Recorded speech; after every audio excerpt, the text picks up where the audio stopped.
নমস্কার বন্ধুরা, বাংলার ইনভেস্টর ইউটিউব চ্যানেলে আপনাদের সকলকে স্বাগত জানাই। চ্যানেলে প্রথমবার এসে থাকলে অবশ্যই চ্যানেলটা সাবস্ক্রাইব করে রাখবেন এবং তার সঙ্গে সঙ্গে পাশে থাকা বেল আইকনটা টিপে অল অবশ্যই সিলেক্ট করে রাখবেন। আজকের মার্কেট কিরকম পারফর্ম করলো এবং কিছু কিছু কোম্পানি কেন খারাপ পারফর্ম করলো এবং কিছু কিছু কোম্পানি কেন ভালো পারফর্ম করলো সেইগুলো একটু দেখে নেবো। তবে তার আগে ওভারঅল যে মার্কেট তার পরিস্থিতি একটু দেখে নেবো। প্রথমেই যদি দেখি নিফটি দিনের শেষে 0.14% পড়ে বন্ধ হয়েছে। তো যিনি দিন শেষে মার্কেট দেখছেন তার জন্য তো এটা 0.14% পড়া, কিন্তু একসময় প্রথম দিকে এই নিফটি অনেকটাই পড়ে গিয়েছিল এবং সেইখান থেকে যদি দেখেন দিনের শেষে প্রায় 0.61% রিকভার করেছে। এরপরে যদি বিএসসি সেন্সেক্স দেখি, বিএসসি সেন্সেক্সও দেখতে পাচ্ছেন মাত্র 0.095% পড়ে বন্ধ হয়েছে এবং এটাও বোতম লেভেল থেকে অনেকটাই রিকভার করে গেছে। এরপরে যদি ব্যাংক নিফটি দেখি, ব্যাংক নিফটি আজকের দিনে 0.28% বেড়ে বন্ধ হয়েছে। এর আগের দিন মানে শুক্রবারেও কিন্তু দেখেছিলাম যে নিফটি এবং সেন্সেক্স পড়েছিল আর ব্যাংক নিফটি সেদিন পজিটিভে বন্ধ হয়েছিল। আর সামনে যে আরবিআই এর এমপিসির মিটিং হতে চলেছে এবং তাতে যে একটা রেট কাটের সম্ভাবনা দেখা যাচ্ছে, সেই কারণের জন্যই ব্যাংকিং যে সেক্টর গুলো রয়েছে তাদের মধ্যে একটা পজিটিভ মোমেন্টাম তৈরি হয়েছে। এবার দেখে নেবো মার্কেট আজকের দিনে কেন এতটা প্রেসারে ছিল। প্রথমেই যদি দেখেন, ট্রাম্প এই স্টিলের যে ইম্পোর্টের উপর 25% থেকে ট্যারিফ বাড়িয়ে 50% করে দেওয়ার কথা ঘোষণা করেছে এবং যেটা জুন 4 থেকে প্রযোজ্য হবে।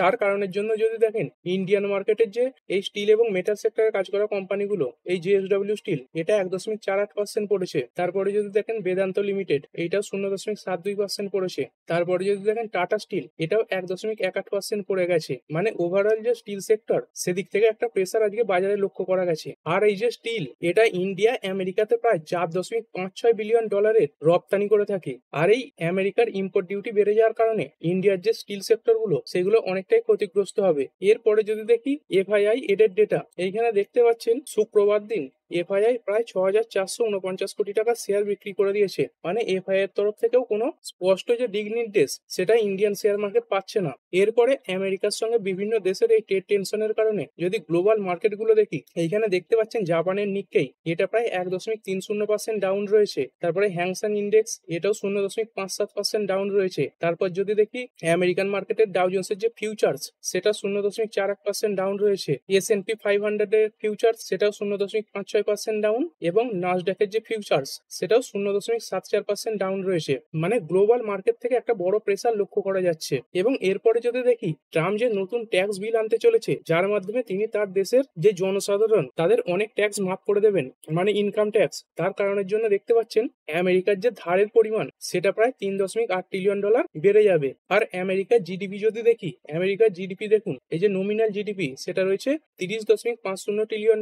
আর সেইখানে আমেরিকার যদি ধারের পরিমাণ দেখেন, আমেরিকার ধার দেখুন, এই যে ডেপ টু জিডিপি 124.30%। মানে আমেরিকার জিডিপি থেকে তাদের যে ধারের পরিমাণ সেটা অনেক বেশি। আর এই হিসাবেও যদি ক্যালকুলেশন করেন, আমেরিকার যে জিডিপি সেটা প্রায় $30 ট্রিলিয়ন, সেই হিসাবে আমেরিকার যে ডেপ্ট মানে ধার সেটাই এই মুহূর্তে দাঁড়াচ্ছে প্রায় 36 থেকে $37 ট্রিলিয়ন। আর যদি এই $3.8 ট্রিলিয়ন আমেরিকার ধারে আরো যোগ হয়, তাহলে আমেরিকার ডেপ্ট প্রায় $40 ট্রিলিয়ন কাছাকাছি ঠেকে যাবে।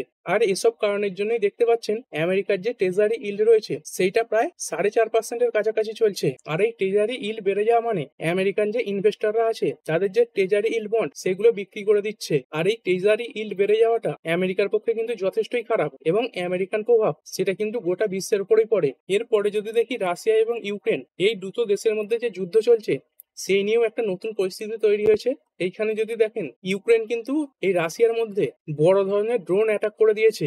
আর এই অ্যাটাক গুলো কোথায় করেছে? রাশিয়ার যে এয়ারবেস রয়েছে এবং মিলিটারি এয়ারক্রাফট রয়েছে তাদের উপরে। তো এর কারণে এই রাশিয়া এবং ইউক্রেনের যে যুদ্ধ পরিস্থিতি সেটা কিন্তু অনেকটাই বেড়ে যেতে পারে। তবে কিছু ভালো পয়েন্টের জন্য এই নিফটি শেষের দিকে আস্তে আস্তে অনেকটাই রিকভার করে গেছে, সেগুলো একটু দেখে নেবো চলুন। প্রথমটা যদি দেখেন, ভারতের যে কোয়ার্টার ফোরের জিডিপির ডেটা সেটা আগের 3টে কোয়ার্টারের থেকে অনেকটাই বেশি এসেছে, প্রায় 7.4%। এবং যে এক্সপেকটেশন ছিল প্রায় 6.7% থেকে 8%-এর কাছাকাছি আসবে, সেইখান থেকে অনেকটাই বেড়েছে। এছাড়াও যদি দেখেন, এই মে মাস শেষ হয়ে গেছে এবং এই ফুল মান্থের এফআইআই এবং ডিআইআই এর ডেটা বেরিয়েছে।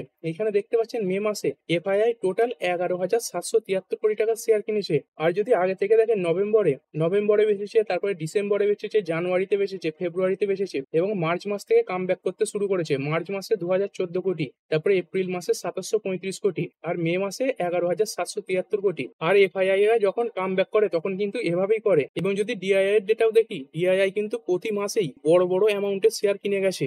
এরপরে আইপিওর মার্কেট নিয়ে একটু কথা বলে নেব। আজকে দুটো আইপিও মার্কেটে লিস্ট হয়েছে। প্রথমটা যদি দেখেন অ্যাজিস ভোপাক টার্মিনাল, এই কোম্পানিটা মূলত বড় বড় যে স্টোরেজ সিস্টেম তৈরি হয়, মানে পেট্রোলিয়ামের স্টোরেজ, তারপর ভেসলিনের স্টোরেজ, এই ধরনের জিনিসগুলো তৈরি করে থাকে। তো দিনের শেষে 242 টাকায় বন্ধ হয়েছে এবং এর যে ইস্যু প্রাইস ছিল সেটা হচ্ছে 235 টাকা। সেই হিসেবে যদি দেখেন এই আইপিওটা বাজারে 220 টাকায় লিস্ট হয়েছে, মানে প্রায় 6.38% ডিসকাউন্টে লিস্ট হয়েছে। এরপরে যদি দেখি লীলা হোটেলস, এই আইপিওটা, এই যে স্কলাস ব্যাঙ্গালোর, এইটাই লীলা হোটেলের আইপিও, এইটা দিনের শেষে মাত্র 0.13% বেড়ে বন্ধ হয়েছে। এর যে ইস্যু প্রাইস সেটা ছিল 435 এবং বাজারে লিস্ট হয়েছে 406, মানে ইস্যু প্রাইসের হিসেবে যদি দেখেন তাহলে প্রায় 6.67% ডিসকাউন্টে মার্কেটে লিস্ট হয়েছে। এরপরেই অ্যাস্ট্রাজেনেকা ফার্মা, এই কোম্পানিটা তাদের কোয়ার্টার ফোর রেজাল্টের কারণে খুবই ভালো পারফর্ম করেছে। আজকের দিনে দেখতে পাচ্ছেন প্রায় 16%-এর কাছাকাছি বেড়েছে। কোম্পানির যদি কোয়ার্টার ফোরের রেজাল্ট দেখি, এখানে দেখুন কোম্পানির যে সেলস সেটা মার্চ 2024 ছিল 383 কোটি, সেখান থেকে বেড়ে হয়েছে 480 কোটি এবং এর আগের কোয়ার্টার মানে ডিসেম্বর কোয়ার্টারে ছিল 440 কোটি, মানে কোম্পানির সেলস ইয়ারলি এবং কোয়ার্টারলি দুটোই বেড়েছে। এরপর যদি কোম্পানির নেট প্রফিট দেখি, এর আগের বছর সেম কোয়ার্টারে কোম্পানির নেট প্রফিট ছিল 39 কোটি, সেখান থেকে বেড়ে হয়েছে 58 কোটি এবং এর আগের কোয়ার্টারে ছিল 31 কোটি, মানে কোম্পানির নেট প্রফিটও ইয়ারলি এবং কোয়ার্টারলি দুটোই বেড়েছে। তো এই ভালো রেজাল্ট আসার কারণে এই কোম্পানির স্টকটা আজকে প্রায় 16%-এর কাছাকাছি বেড়েছে। এরপরে দুটো কোম্পানি রেজাল্ট ভালো আসার পরেও খুবই খারাপ পারফর্ম করেছে, সেগুলো একটু দেখে নেবো। আইনক্স ওয়াইন্ড এনার্জি আজকের দিনে প্রায় 4.56% পড়েছে, তবে কোম্পানির যদি নেট প্রফিট দেখি সেটা প্রায় 600% বৃদ্ধি পেয়েছে। এবং এই প্রায় একই ধরনের আরেকটি কোম্পানি আইনক্স উইন্ড লিমিটেড, এরও যে কোয়ার্টার ফোরের প্রফিট সেটা ওই 500 থেকে 600% পর্যন্ত বেড়েছে এবং তা সত্ত্বেও এই শেয়ারটাও আজকের দিনে 5%-এর কাছাকাছি পড়েছে। এরপরে ইয়েস ব্যাংক আজকের দিনে প্রায় 8.10%-এর একটা বড় র্যালি দেখিয়েছে। কারণ হিসেবে যদি দেখেন এই ইয়েস ব্যাংকের যে বোর্ড মেম্বাররা রয়েছে তারা আগামীকাল মানে এই জুনের 3 তারিখে বোর্ড মিটিং করতে চলেছে এবং এই বোর্ড মিটিং এ ফান্ড রেজ মানে বাজার থেকে টাকা তোলার ব্যাপারে আলোচনা করা হবে। আর এই যে ফান্ড রেজ সেটা প্রাইভেট প্লেসমেন্ট বা প্রেফারেন্সিয়াল ইস্যু বা আলাদা কোনো উপায়ে করা হবে। এছাড়াও যদি দেখেন এই জাপানের যে এসএমবিসি এই ব্যাংকটা রয়েছে, তারা যে এসবিআই এর তরফ থেকে ইয়েস ব্যাংকের যে 23.97% স্টেক সেটা কিনতে চলেছে, তারও যে প্রক্রিয়া প্রায় ফাইনাল পর্যায়ে চলে এসেছে। আর এইখানে যদি দেখেন এই যে এসএমবিসি ব্যাংক তারা আরবিআই এর কাছে অ্যাপ্লাই করতে চলেছে এই ইয়েস ব্যাংকের শেয়ার কেনার জন্য। তো এই দুটো খবরের কারণেই ইয়েস ব্যাংকের শেয়ারে আজকে একটা পজিটিভ মুভ লক্ষ্য করা গেছে। এরপরে রিলায়েন্স পাওয়ার লিমিটেড, এই অনিল আম্বানির এই স্টকটা আজকের দিনে প্রায় 6%-এর কাছাকাছি বেড়েছে। কারণ হিসাবে যদি দেখি, প্রথমত এই স্টকটাতে একটা বড় ভলিউম তৈরি হয়েছে এবং কোম্পানিটা একটা ক্লিন এনার্জির অর্ডারও জিতেছে। এইখানে যদি দেখেন কোম্পানিটা মে মাসের 28 তারিখে এসজিভিএন এর তরফ থেকে এই 350 মেগাওয়াট ইন্টারস্টেট ট্রান্সমিশন সিস্টেমের জন্য একটা অর্ডার পেয়েছে। এরপরে আজকে শেয়ার মার্কেটের সঙ্গে জুড়ে থাকা কোম্পানিগুলো সেইগুলো সব ভালো পারফর্ম করেছে। সেইগুলো যদি দেখি, প্রথমে বিএসসি, এটা তো 0.71% বেড়েছে। তারপরে কেফিন টেকনোলজি, এইটা প্রায় 4.52% বেড়েছে। এই কেফিন টেকনোলজি মূলত আইপিওর যে রেজিস্ট্রি সেটা করে থাকে এবং এছাড়াও শেয়ার মার্কেটের সঙ্গে জুড়ে থাকা বিভিন্ন কাজ করে থাকে। আর সেই কারণের জন্যই দেখবেন মার্কেট যখন টপ লেভেলের কাছে থাকে বাজারে অনেক আইপিও আসে এবং এদের যে ইনকাম সেটাও অনেক বেড়ে যায়। এরপরে এই সেক্টরে কাজ করা আরেকটি company computer age management service, যেটা মূলত মিউচুয়াল ফান্ড ম্যানেজ করে থাকে, এটাও আজকে 4.62%-এর কাছে বেড়েছে। এবং নুভামা ওয়েলথ ম্যানেজমেন্ট, এই কোম্পানিটাও 1.55% বেড়েছে। তারপরে যদি দেখেন সিডিএসএল, যেটা ডিপোজিটারির কাজ করে থাকে, এই স্টকটা আজকে প্রায় 10%-এর কাছাকাছি বেড়েছে। এবং যদি দেখেন অ্যাঞ্জেল ওয়ান, এই যে ব্রোকার কোম্পানিটা, এটাও প্রায় 3.70%-এর কাছাকাছি বেড়েছে। দেখুন এই শেয়ার মার্কেটের সঙ্গে জুড়ে থাকা যে কোম্পানিগুলো, এরা আগামী 10 বছরে কিন্তু ভালো পারফর্ম করতে পারে। কারণ হিসেবে যদি দেখেন ইন্ডিয়াতে বর্তমানে যে জনসংখ্যা সেটা প্রায় 150 কোটির কাছাকাছি এবং সেই হিসেবে যদি দেখেন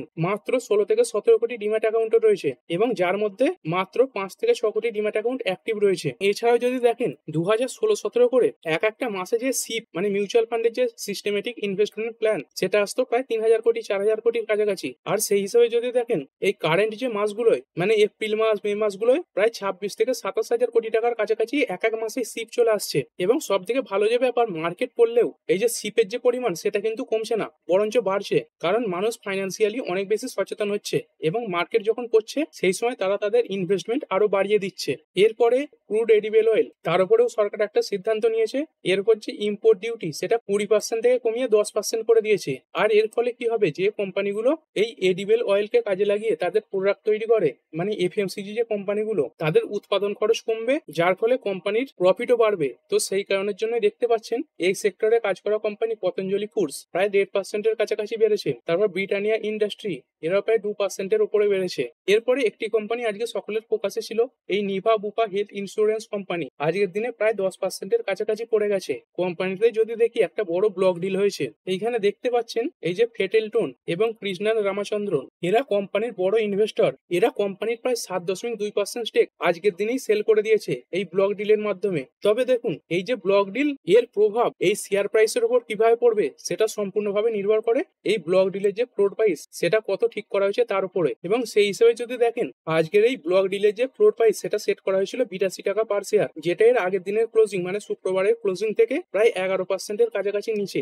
এবং সেই কারণের জন্য দেখতে পাচ্ছেন এই স্টকটা প্রায় ওই 82-83-র কাছে এসেই ট্রেড করছে। তো যখন বড় ব্লক ডিল বা বাল্ক ডিল হয় তখন কিন্তু এরকমই হয়, মানে যে ফ্লোর প্রাইস সেট করা হয় সেই দামের কাছে এসেই স্টকটা ট্রেড করতে থাকে। এবং এই ফ্লোর প্রাইস যদি 11% নিচে না হয় 11% উপরে হতো, তাহলে এই স্টকটার যে প্রাইস সেটা প্রায় 10-11%-এর কাছাকাছি আজকে বাড়া দেখতে পেতেন। এবং এই যে ব্লক ডিল হয়েছে তার পরিমাণ 1082 কোটি। আর এই মার্চ কোয়ার্টারে প্রমোটারের যে শেয়ার হোল্ডিং সেটা যদি দেখেন 55.98% ছিল। তো এরপরে যখন কোম্পানির এই শেয়ার হোল্ডিং প্যাটার্ন আপডেট হবে তখন এখানে দেখতে পাবেন 7.2% স্টেক প্রমোটারের কাছ থেকে কমে গেছে। তবে এটা দেখার বিষয় হবে কোন কোম্পানি এই ব্লক ডিলে শেয়ার কিনলো।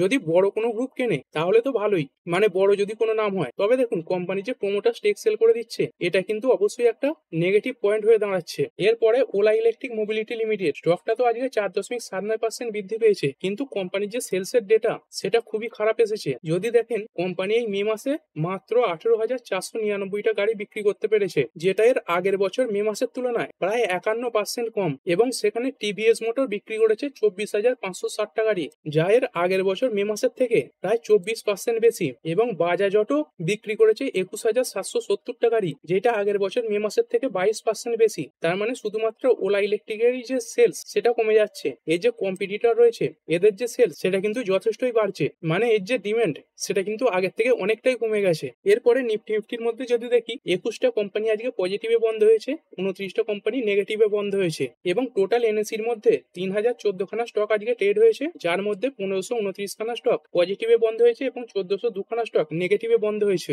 এরপরে যদি ব্রডার ইন্ডাইসেস দেখি নিফটি ফিফটি তো 0.14% পরে বন্ধ হয়েছে। তবে নিফটি নেক্সট 50 এটা 0.42% বেড়েছে। নিফটি ব্যাংক এটা 0.28% বেড়েছে। নিফটি ফাইন্যান্সিয়াল সার্ভিস এটা 0.19% পড়েছে। এবং মিড ক্যাপ সিলেক্ট এটা 0.46% বেড়েছে। তারপর 100, 200, 500 এইগুলো খুবই কম বেড়েছে বা পড়েছে। তবে যদি দেখেন মিড ক্যাপ কিন্তু আজকে ভালো র্যালি দেখিয়েছে। মিড ক্যাপ 50 প্রায় 0.72% বেড়েছে এবং মিড ক্যাপ 100 এটা 0.62% বেড়েছে। এবং স্মল ক্যাপে যদি দেখি এ তো আরো বড় রিটার্ন দিয়েছে। স্মল ক্যাপ 100 আজকে 1.19% বেড়েছে। তবে ইন্ডিয়ার যে ভলিটিলিটি ইন্ডেক্স সেটা প্রায় 6.71% বেড়ে গেছে। তারপর স্মল ক্যাপ 50 এইটাও প্রায় 1.5%-এর কাছাকাছি বেড়েছে। স্মল ক্যাপ 250 এটাও 0.72% বেড়েছে। এরপরে যদি সেক্টর ওয়াইজ দেখি নিফটি অটো একদম বর্ডারে বন্ধ হয়েছে। নিফটি এফএমসিজি এটা 0.81% বেড়েছে, কারণ এডিবেল যে ক্রুড অয়েল তার উপরে সরকার ইম্পোর্ট ডিউটি কমিয়ে দিয়েছে। এবং নিফটি আইটি এটা 0.70% পড়েছে। প্রথমত যদি দেখেন এক ট্যারিফের কারণে পড়েছে, এবং দ্বিতীয়ত আমেরিকার যে নাসড্যাকের ফিউচার্স সেটাও অনেকটা পড়েছে। তবে ব্যাংকিং ক্ষেত্রে যদি দেখেন এই যে নিফটি পিএসইউ ব্যাংক এইটা সামনে যে রেট কাট হতে পারে এই সম্ভাবনার জন্য প্রায় 2.15% বেড়েছে। এবং নিফটি রিয়ালিটি এটা 2.31% বেড়েছে। এরপরে যদি স্টক ওয়াইজ দেখি নিফটি ফিফটির মধ্যে আদানি পোর্ট আজকে ভালো পারফর্ম করেছে। আদানি পোর্ট প্রায় 2.20% বেড়েছে। তারপরে মাহিন্দ্রা অ্যান্ড মাহিন্দ্রা এদের যে সেলস সেটা অনেক বেড়েছে, সেই কারণের জন্য 1.59% বেড়েছে। তারপরে ইটারনাল বা জোম্যাটো এটা 1%-এর উপরে বেড়েছে। পাওয়ার গ্রিড কর্পোরেশন এটাও 1%-এর উপরে বেড়েছে। এবং টাটা কনজিউমার এই এফএমসিজি সেক্টরে কাজ করা কোম্পানিটা 0.91% বেড়েছে। এরপরে যে কোম্পানিগুলো আজকে নিফটি ফিফটির মধ্যে খারাপ পারফর্ম করলো, হিরো মোটোকর্প এটা প্রায় 2%-এর কাছাকাছি পড়েছে। তারপর এইচডিএফসি লাইফ প্রায় 1.5%-এর কাছাকাছি। জেএসডব্লিউ স্টিল এটাও 1.5%-এর কাছাকাছি পড়েছে। টেক মাহিন্দ্রা এটাও 1.5%-এর কাছাকাছি। এবং বাজাজ অটো এটা 1.24%-এর কাছাকাছি পড়ে গেছে। তো ঠিক আছে বন্ধুরা, আশা করছি ভিডিওটা আপনাদের ভালো লেগেছে। আপনি চাইলে এটাকে লাইক এবং শেয়ার করতে পারেন। আর শেয়ার মার্কেট সংক্রান্ত ডেইলি নিউজ আপডেট পেতে চ্যানেলটা সাবস্ক্রাইব করে রাখবেন এবং পাশে থাকা বেল আইকনটি টিপে অল অবশ্যই সিলেক্ট করে রাখবেন, যাতে পরবর্তী ভিডিওর নোটিফিকেশন আপনার কাছে সময় মতো পৌঁছে যায়। আর হ্যাঁ, ভিডিওটি শুধুমাত্র ইনফরমেশন এবং এডুকেশনাল পারপাসের জন্য বানানো হয়েছে। আমি সেবি রেজিস্টার্ড নই, তাই কোনো প্রকার শেয়ারে কোনো প্রকার বাই, সেল, হোল্ড বা অ্যাভারেজ করার কোনো সিদ্ধান্ত নেওয়ার আগে আপনার যে ফাইন্যান্সিয়াল অ্যাডভাইজার আছে তার সঙ্গে অবশ্যই আলোচনা করবেন। দেখা হচ্ছে পরের ভিডিওতে। ধন্যবাদ।